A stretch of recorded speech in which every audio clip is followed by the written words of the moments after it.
Dios mediante los que están en cuarto año junto con todas las materias, sale, ya no van a repetir estos tres componentes, lo que se lleva en provincia, epidemiología, gerencia de salud lo hacen de manera indirecta, porque gerencia de salud son los que hacen los cargos gerenciales. Bueno, nosotros hacemos, en las otras dos partes que les expliqué, se dijo que hacemos vigilancia para tener información en salud. Y esa información en salud es que nosotros tenemos que ver para qué. Para que sepamos interpretar esa información que vamos a obtener, ya sea de manera semanal, de manera mensual, va desde el municipio a la departamental a la nacional. Ahora también hablamos de los puestos centinelas, ¿no ves? Sí. Los puestos centinelas, ¿por qué se designan? Tienen que tener su característica, no es nomás designar un puesto centinela en un distrito y la central que tengo tiene características para que yo designe un puesto centinela. Eso me ayuda a analizar los datos y hacerle seguimiento a un paciente, le di el ejemplo de VIH, etcétera, ¿no? ¿Ya? Y también la toma de decisiones. Y si yo hago una interpretación de esos datos, tengo que tomar una decisión, sea de manera inmediata o de manera a corto plazo, o tomando, como le digo, ciertas etapas en las cuales yo debo prepararme como personal de salud y también a todo mi equipo.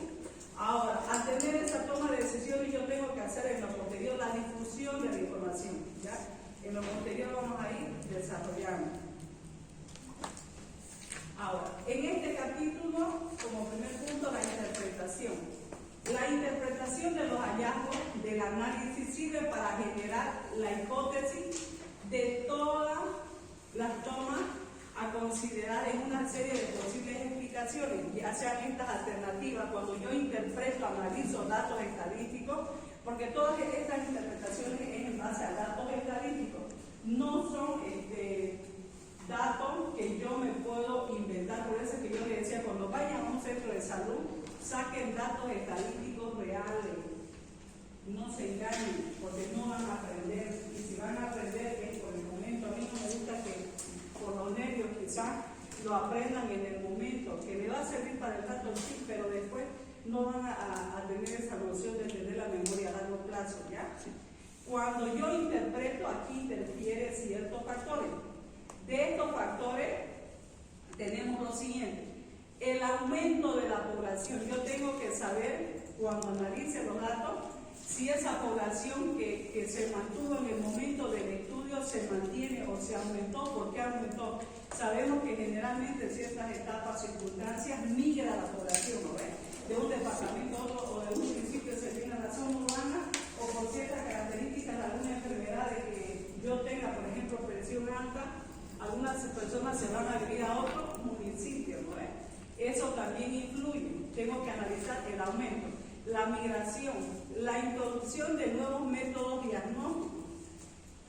Puede ser de que cierto, en este caso de los ayoreos, que son nómadas, por ejemplo, yo estuve le dije de gerente de la salud chiquito, los ayoreos que viven de la villa 1 de Mayo, hay ciertos grupos o ciertas personas de los ayoreos que viven en la villa de Baja Poza a Poza Verde, se llama allá en Pailón, ¿ya? Migra, y de esas personas tienen algunas características de enfermedades.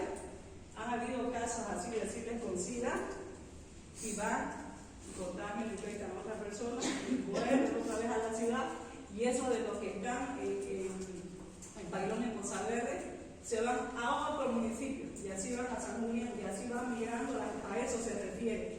Aquí, la introducción de nuevos métodos diagnósticos, uno tiene que saber analizar, como les dije, si yo detecto un paciente, dónde se generó, dónde se originó la enfermedad.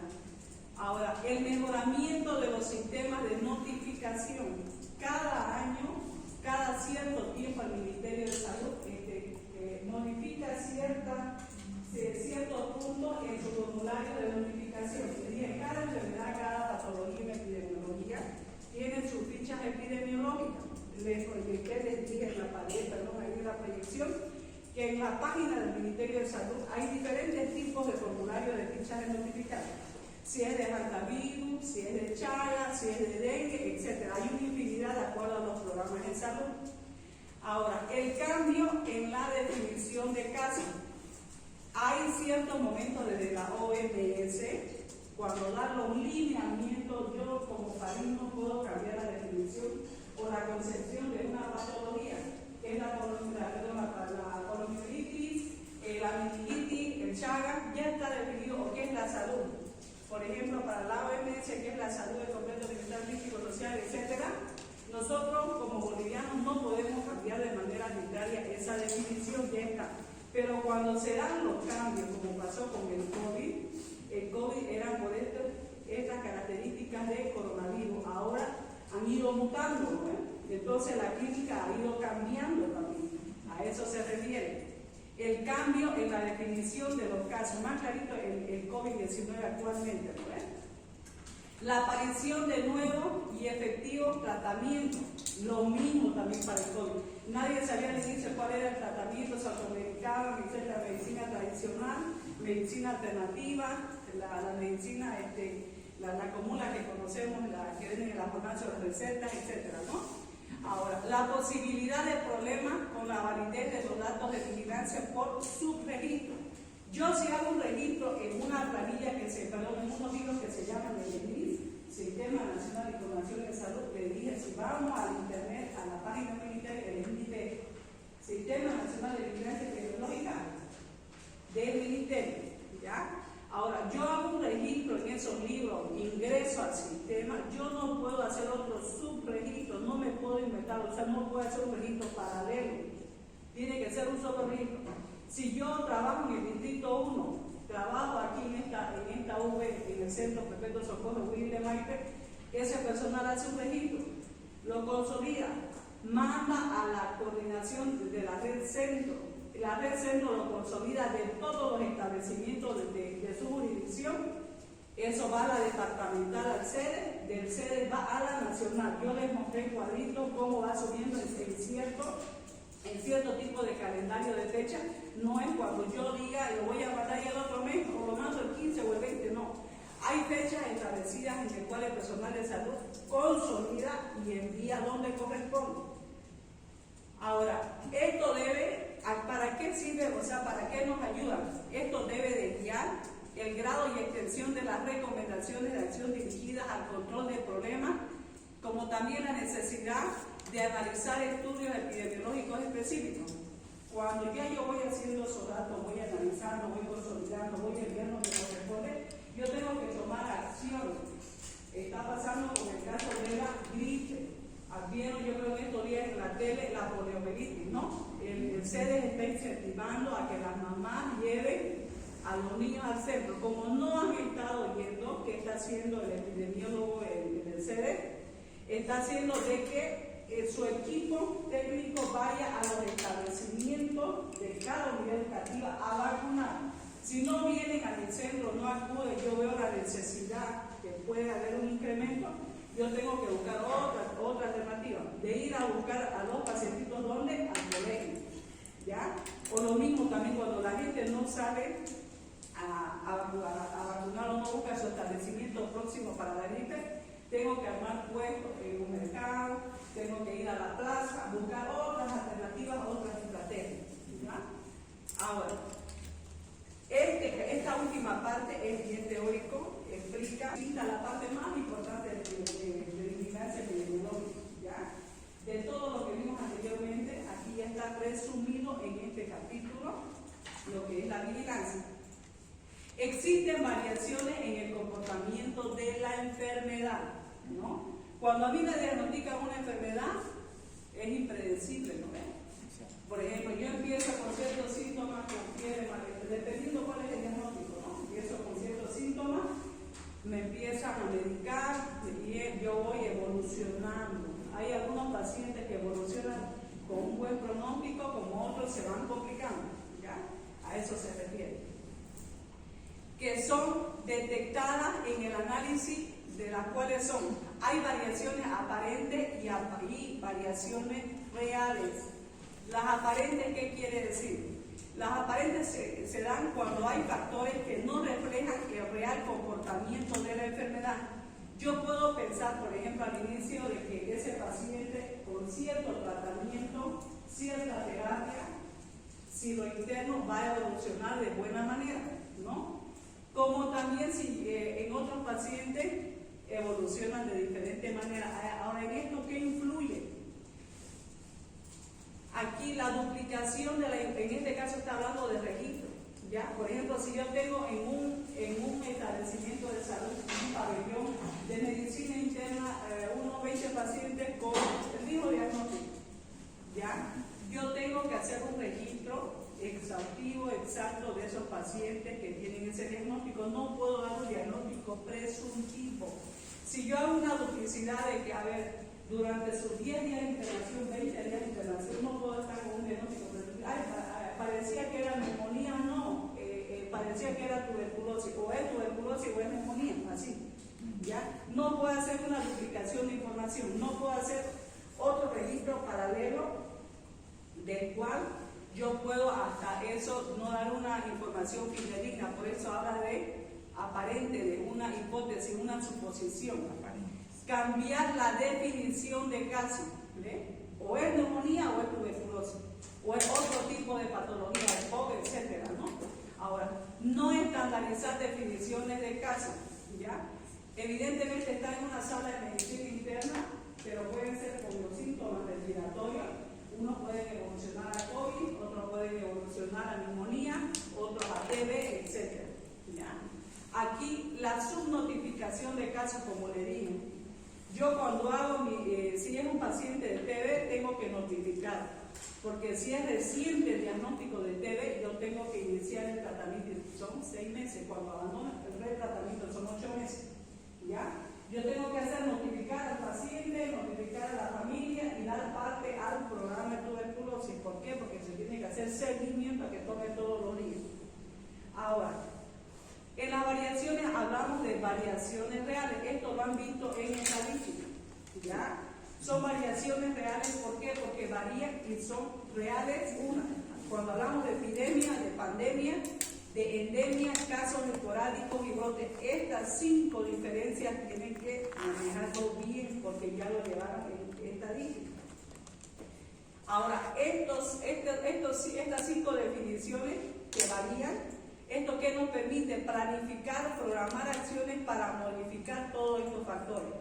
Si se presenta una epidemia, yo tengo que planificar y tengo que modificar para que eso no vaya incrementando, lo mismo en la pandemia y lo demás. Ahora, ¿quién sabe, muy aparte, con sus propias palabras, qué es una epidemia? La diferencia de los 5, sencillito. ¿Qué es una epidemia? Epidemia es cuando aumentan los números de casos positivos de manera inesperada. ¿Ya? Sobre un sector que en realidad era endémico y se expandió a otros sectores. Cuando una cosa protege el otro. Pandemia. Epidemia. Hay epidemia. Se propaga rápido y activamente con el número de casos. Ese es un lugar determinado. Epidemia. Por ejemplo, en este caso, dentro de Bolivia, ¿no? ¿Ya? Epidemia.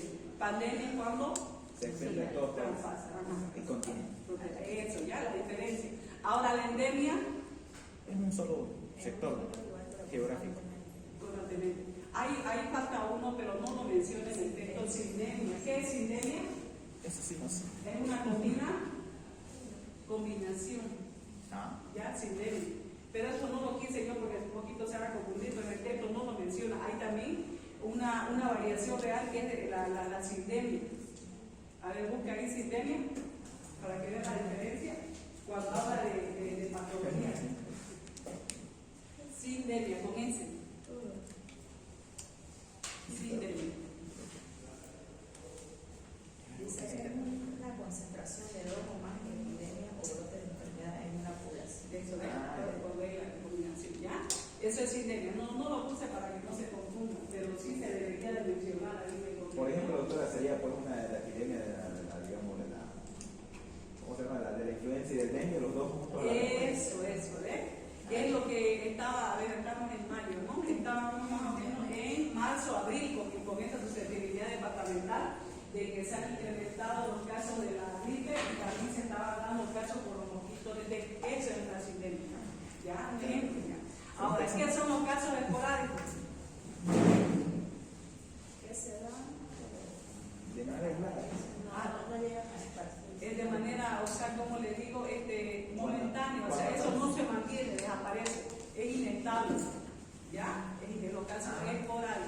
como le anterior, cuando pasa. Pudiera ser eso uno. ¿Y qué otro ejemplo a ver de casos esporádicos?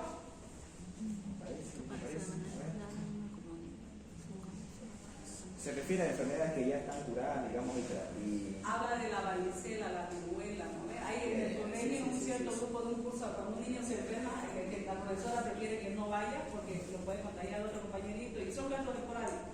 Tienen su etapa de clínico, de fiebre, etcétera, se ponen mal, empiezan lo que es a flechar, y ya cuando empieza a tomar la cotritis donde contagian, ¿no? Entonces, un ejemplo pudiera ser ese, el caso esporádico. Ahora, de brote epidémico, aparición repentina. ya, ¿qué es un brote epidémico? Es la aparición repentina de una enfermedad infecciosa en un lugar específico y en un momento determinado. A ver, un caso sencillito de Santa Cruz, no nos estamos viendo otro caso fuera de lo normal. Ejemplo de brote, un brote epidémico, ¿sabe la tele cada vez cuando dan el reporte no debe ser? Ahí es la aparición repentina, que uno no se lo esperaba y ahí que aparece. Como la de viruela del mono. Más o menos, pero hay otro. ¿Y tiene relación con el clima o no? De acuerdo a las épocas, las estaciones del año. Por ejemplo, ¿cómo les digo? En tiempo de calor, ¿qué se puede dar?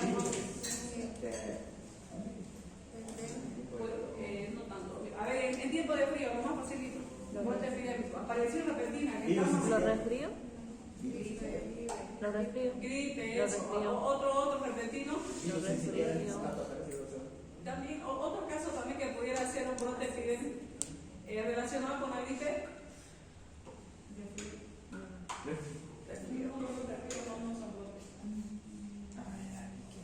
Aparición repentina. Repentino, que aparece así, que uno no espera. El coqueluche. Eso. No, cuando aparece, por ejemplo, en el caso de coqueluche, bueno, últimamente no tanto, pero cuando se den su época el año pasado y el año pasado hubo un caso que fueron hasta las brechas donde los menonitas ya ha causado mucha preocupación, porque son personas que, bueno, desconocen el caso clínico y si tienen una auxiliar de enfermería los atienden, si no se va complicando, pues, tienen que hacer detectar los casos activos para que no sigan contagiando. Ya. Ahora, en la toma de decisiones, como les mencioné y les recalqué, se toma la decisión en todos los niveles, ¿no? Cuando yo diagnostico a nivel municipal ciertas patologías, tengo que tomar decisión de acuerdo a mi nivel, y si no, a nivel departamental o nacional. En todos los niveles se realiza esta etapa y existen decisiones que deben de ser factibles, medibles y comparables, ¿ya? En el nivel, bueno, aparte del nivel que yo tomo decisiones departamental, nacional, que influye de manera indirecta. La parte operativa es lo que yo voy a buscar al paciente en terreno, salgo a hacer la búsqueda del paciente, como le dije. Puedo hacer equipos de vacunación móviles, sacar a la calle, ponerlos en la plaza o llevarlos al colegio para que los vacunen. Eso es la parte operativa, salir a buscar al paciente. El nivel normativo y político es lo que yo manejo en la parte que decían, en la parte administrativa.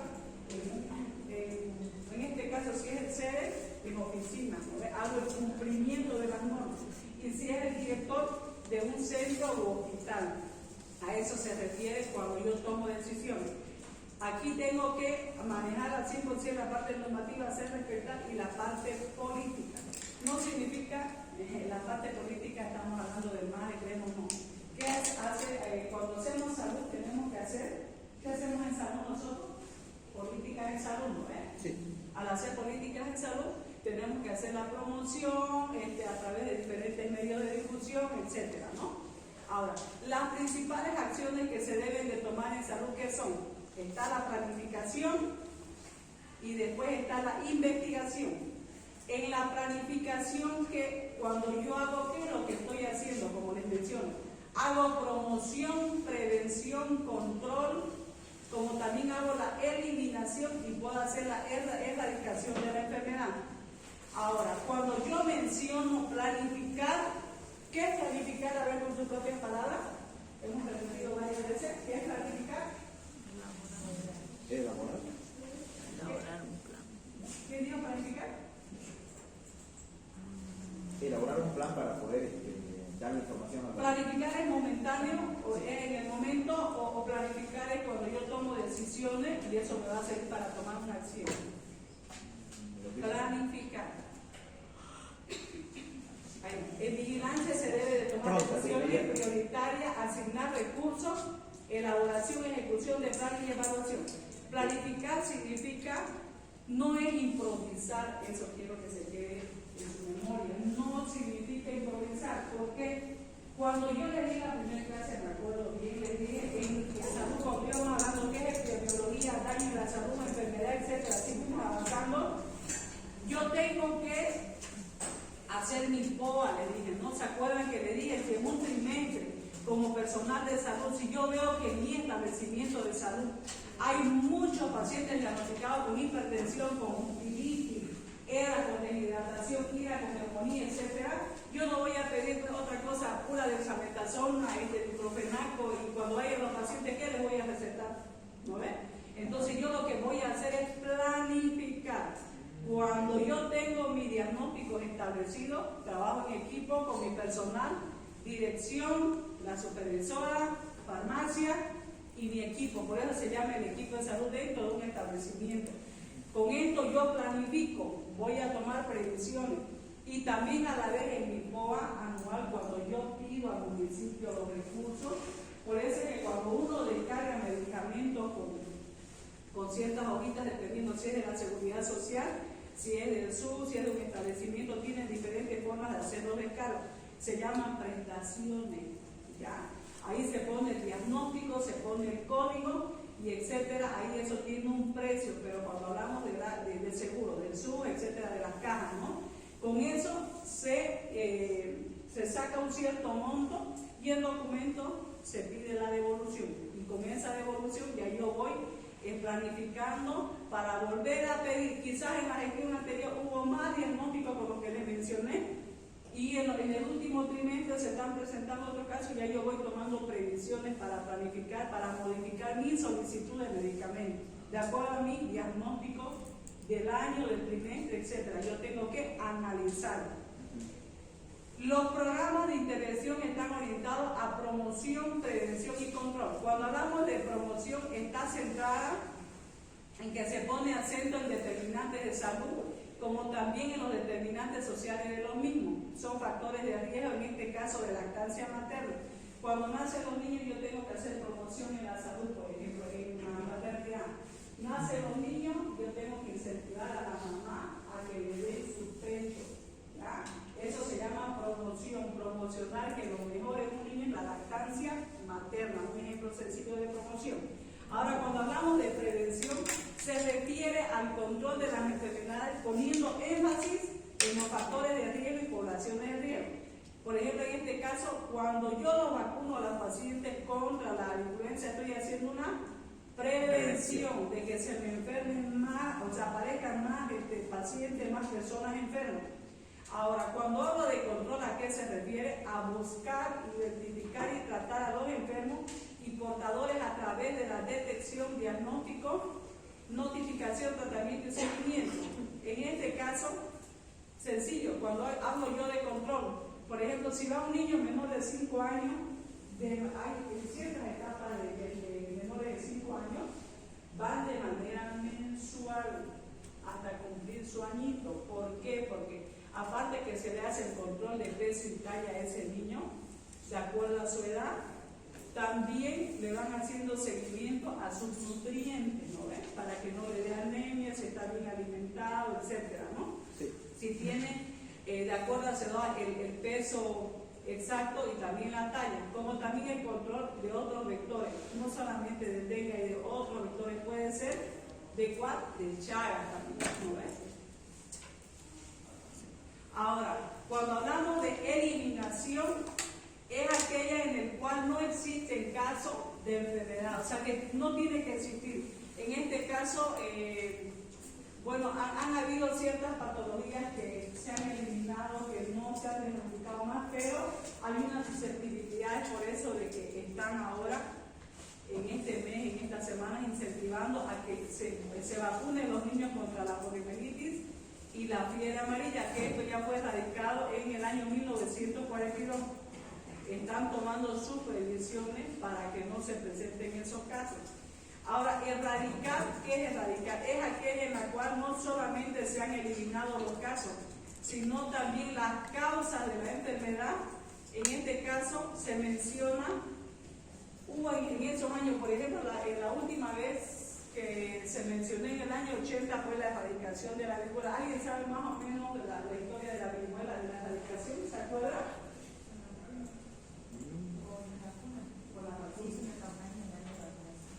En esos años, ¿ya? Se erradicó, ¿qué significa? Que la viruela, actualmente la varicela, para nosotros se presente de manera, como dijimos, esporádica, ¿no? En el momento, contagia a un niño, dice la profesora, la mamá no lo traiga al niño porque va a contagiar a sus demás compañeritos, etcétera, ¿no? Por eso es que la profesora prefiere que lo aísle, no lo lleve. Ya, en esa época era como el COVID, cuando todo el mundo estaba susceptible de que no tiene que salir a la casa, que evite contagio, la distancia, etcétera, ¿no? Igual también lo mismo pasó en esos años anteriores a la erradicación. Era una susceptibilidad única la viruela y las complicaciones eran más severas. Ahora, en esta otra, en esta otra etapa o fase de la toma de decisiones, de la investigación, ya cuando hablamos de planificación pasamos a la investigación. Una vez que vimos todos esos puntos de eliminación y erradicación, hablamos de investigación. Se realiza en vigilancia epidemiológica la investigación que está generada por la información y esta genera una hipótesis. Cuando ya yo tengo toda esta base de datos, yo tengo, como les dije, que saber analizar y tomar mis decisiones y tomar mis predicciones, ¿ya? La vigilancia epidemiológica en salud pública de manera general, ¿qué nos permite? A ver, alguien que se acuerde que tanto hablamos de epidemiología, muy aparte de lo que está ahí, o de lo que se acuerde, ¿qué nos permite hacer la vigilancia epidemiológica? Que ya lo estamos viendo como ahora en tres capítulos divididos, ¿no? De este tema. ¿Qué nos permite hacer? El detectar factores de riesgo. ¿Ya? ¿Qué más? Ser consciente de cuántos son los casos y qué medidas puedes tomar a partir de la recomendación. ¿Ya? También lo beneficia. Evaluar los diferentes casos. ¿Ya? ¿Para qué, mamita? Datos para ver la cantidad de las enfermedades en cada centro de salud y eso va a pasar del municipio al departamental y nacional. Eso. ¿Para qué más nos ayuda, nos sirve la vigilancia? Esto ya es como decir la importancia del porqué de la epidemiología, para qué nos sirve, el que nos diga que nos permite realizar es la importancia. ¿Por qué es importante la vigilancia epidemiológica? Para poder detectar antecedentes y según de tomar decisiones Eso, para tomar decisiones, ¿no? Ya. Aquí vamos a ir desglosando para que un poquito más puedan ampliar. ¿Cuál es la importancia? Es medir sistemáticamente el problema prioritario en salud de la población, de cierto grupo de población. También el registrar y la transmisión de estos datos, ¿no? Cuando yo registro, le dije en los libros, etcétera, ya sea de manera manual o digital. También la comparación e interpretación de datos con el fin de detectar posibles cambios en el estado de salud de la población. También el registrar sistemáticamente la ocurrencia de esta enfermedad. Puede ser de que en ciertos meses aumenten los casos, como también esté disminuyendo. Si durante los últimos 6 meses yo empecé con 30 casos, supongamos en un barrio de una V de gripe, el otro mes puede aumentar como puede bajar, a eso se refiere. La identificación, cuantificar y monitorear tendencias y patrones del proceso salud-enfermedad. Observar cambios en los patrones de estos agentes. En este caso puede ser lo que es el COVID, ¿ya? Cómo se ha ido comportando las diferentes características durante esta etapa que tuvimos nosotros de la pandemia del COVID, ¿no? los agentes fueron cambiando, ¿no?, de acuerdo a sus características externas de coronavirus, perdón. Detectar cambios en las prácticas de salud, investigar y controlar la enfermedad. Ahora, lo último es la difusión de la información. En la difusión de la información, ¿qué significa difundir, publicar, dar a conocer? Es lo último que se hace en vigilancia epidemiológica. Ahora, ¿qué es lo que pasa siendo personal de salud? Se filtra la información, ¿no? Lo que pasó también, así que vale la pena volver a nombrar, es con lo del COVID, del dentismo, ¿no? Ciertas líneas farmacéuticas lo magnificaron por vender sus medicamentos, ¿no? En las redes sociales decían que ciertos antibióticos de gran efecto, etcétera, es mejor que esto y lo otro, iban magnificando, iban en el hermetismo en la población y la difusión de la información no era real, quiero decir, ¿ya?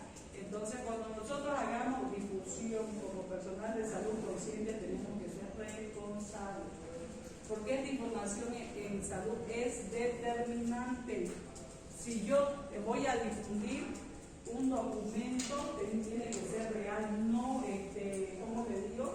No tiene que ser como una hipótesis que yo estoy suponiendo. O son los casos, o son los números, o no son esos casos, no son esos números. ¿Ya?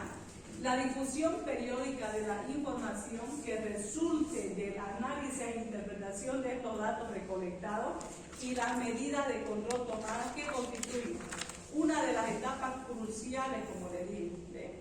Si yo no soy consciente en difundir esta información, que si no es real, mejor yo no lo hago, mejor no lo haga. Si ustedes van a tener una información real que es de ese distrito, de ese municipio, de ese barrio, háganlo, se difunde. Si no, no. Al mejor es dejarlo ahí, porque uno puede causar otro impacto a la población, a las autoridades incluso. El análisis de estos datos debe realizarse en todos los niveles, como le digo, departamental, nacional, etcétera, ¿no? Cada información en salud, cada decisión lo toman en su nivel. Si estoy en Valle Grande, hay ciertos casos de Chaga, el alcalde tiene que saber manejar con su coordinador de red, o lo que era, como le dije, su gerente con el director, etcétera, y así sucesivamente. En esos niveles se van manejando las decisiones de acuerdo a la difusión de la información real que yo tengo en el momento. Ahora, los datos de vigilancia tienen una jerarquía de flujo. Estos fluyen del nivel más periférico hacia el nivel regional o nacional. Es como les digo, yo voy haciendo esta difusión a nivel local, departamental y nacional, y se toman las decisiones como ya les mencioné. Una vez esto consolidado, se remite a la nacional. Cada nivel debe generar informes periódicos.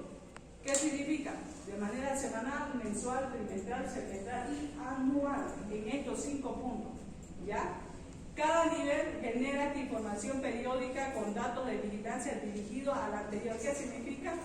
Cuando yo vaya reportando de manera semanal, voy haciendo comparaciones en mi tablita, en mi gráfico que ya iba a aprender.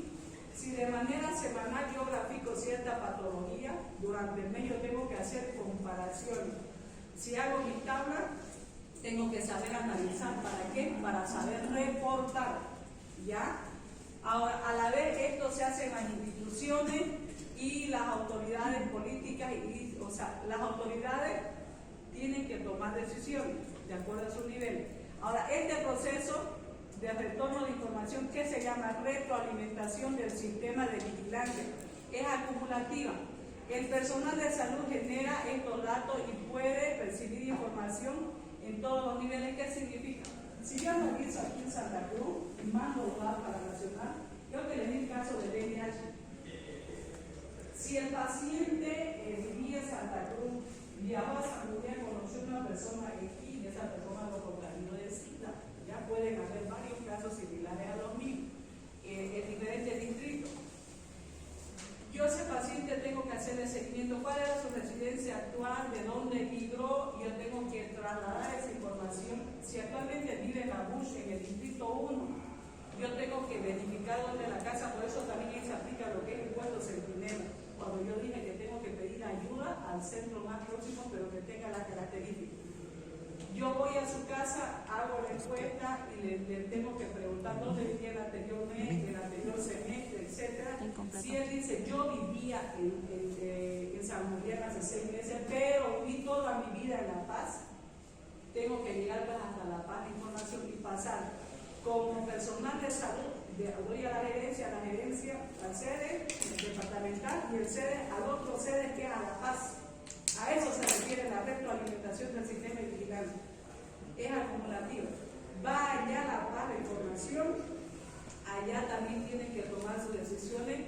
Vaya ahora, durante ese tiempo que se lo vaya investigando al paciente, uno tiene que ver la situación real en tiempo, si es real lo que él me está diciendo, que se actualmente vive en San Julián, perdón, aquí en Santa Cruz, después vino de San Julián, pero toda su vida se crió en La Paz.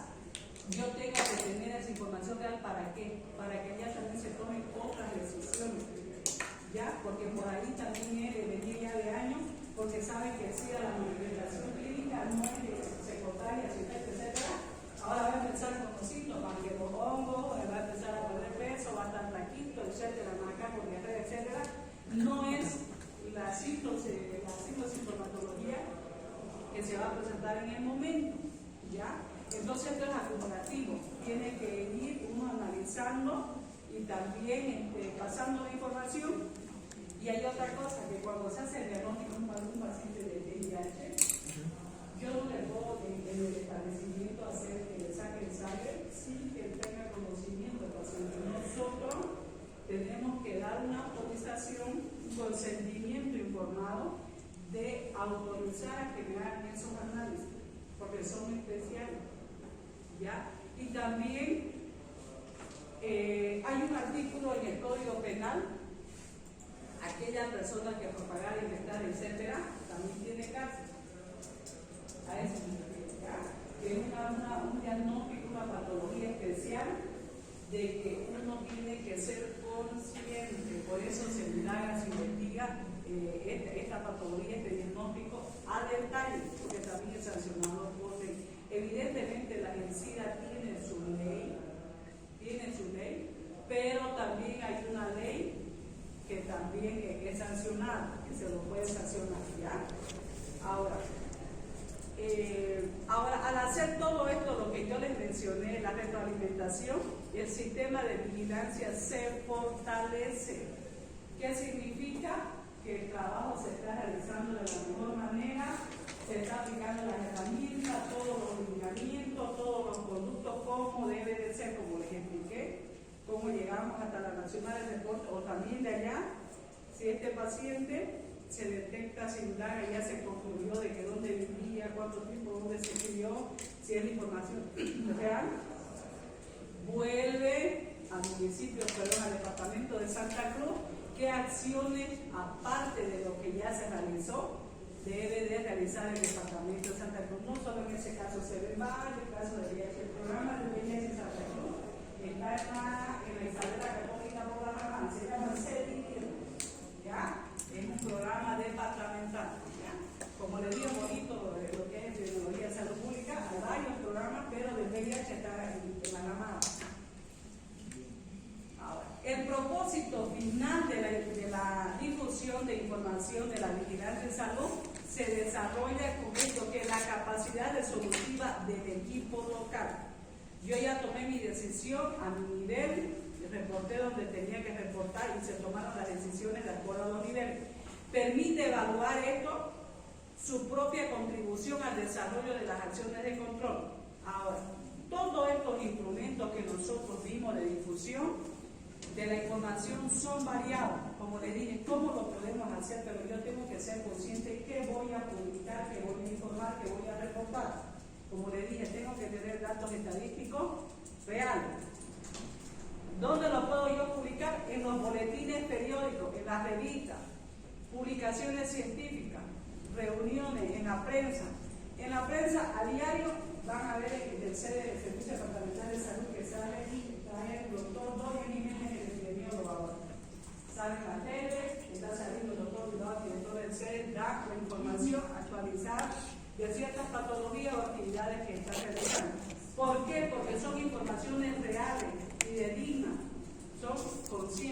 no son informaciones o números de casos que al azar se sientan con documentos que van a improvisar. Tampoco eso se hace, nunca se hace de improvisar y de estar transmitiendo unos ciertos datos que no corresponden, que es lo que nosotros causaríamos con la población que metimos, susceptibilidad y al final se vuelven de confianza. ¿No ves? ¿Ya? Cuando salimos a los medios de prensa es con datos fidedignos. Ahora en la radio hay cierta susceptibilidad porque hay que ver quién es el que está reportando. A veces son los comunicadores nomás que dicen que dijo el doctor y va así de que dice que no, a veces aumenta los casos. Más credibilidad es a la prensa. En la radio, ¿por qué no saben? Porque yo hago ciertas cosas de que no han permitido y bueno, sale más a la luz en la tele, ya, en la tele. También se puede hacer en ciertas páginas del ministerio que mandan información por correo electrónico, páginas electrónicas.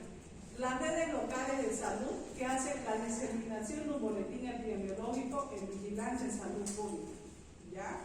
Ahora, el aspecto más importante en esta tarea que es de toda la vigilancia epidemiológica es mantener la regularidad o periodicidad de la información en salud pública.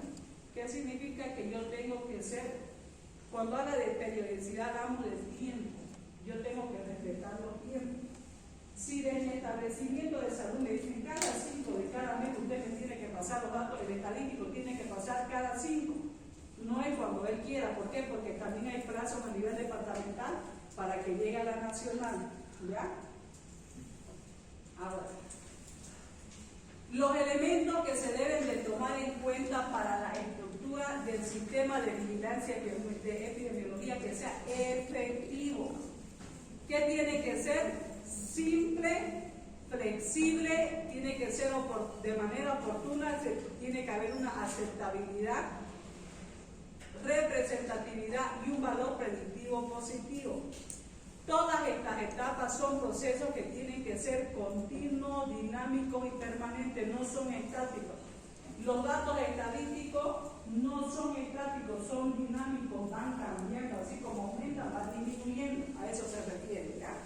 Sí. Ahora, cuando hablamos de simplicidad, en estas etapas, un sistema de vigilancia debe ser simple en todo lo posible, ¿ya? Como les dije, cuando yo haga mis datos estadísticos, mis tablas, mis barras, mis tortas, cuando ustedes lo fabriquen o lo hagan de elaboración propia, tiene que ser simple, entendible, que ustedes a simple vista, que yo no lo he visto en la fotografía o ustedes lo están haciendo, ya yo me dé cuenta de qué se trata, si son en cuestión de tablas o de tortas, ¿ya? No tienen que hacerlo complicado. Ahora, flexible, permite, cuando sea flexible se refiere a cuando hay nuevas enfermedades, notificaciones, situaciones similares o de grupos poblacionales. Esta es necesaria cuando ocurren cambios en definiciones, ¿ya? O sea que tiene que ser los diagnósticos de las patologías entendibles que se puedan saber diferenciar, ¿ya? No tienen que ser complicados. Cuando habla de flexibilidad, ¿a qué se refiere? Flexible. Cuando dicen una persona es flexible, es entendible, comprende, acepta, ¿ves? Es flexible.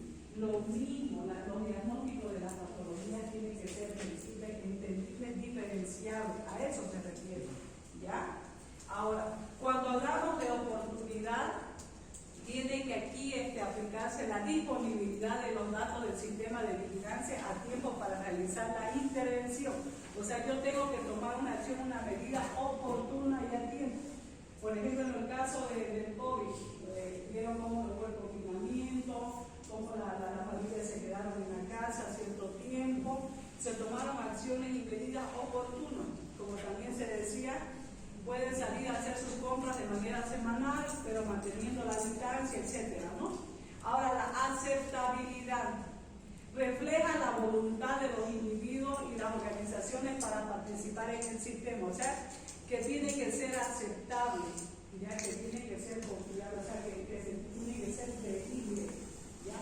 Ahora, la representatividad es importante para generar la información, o sea, esos datos que yo estoy facilitando tienen que ser representativos, que tienen que ser graficados, que tienen que ser lecturados a simple vista. Ahora, el valor predictivo positivo se da en los casos cuando hay brotes, epidemias reportados de las que se representan en cierto momento. El valor predictivo positivo es una proporción de casos reportados que son datos creíbles, ¿ya? Valor predictivo positivo, ¿ya? Y se da más que todo, como menciona, en casos de brotes, en epidemia, y también se da en ciertos casos especiales. ¿Alguna pregunta?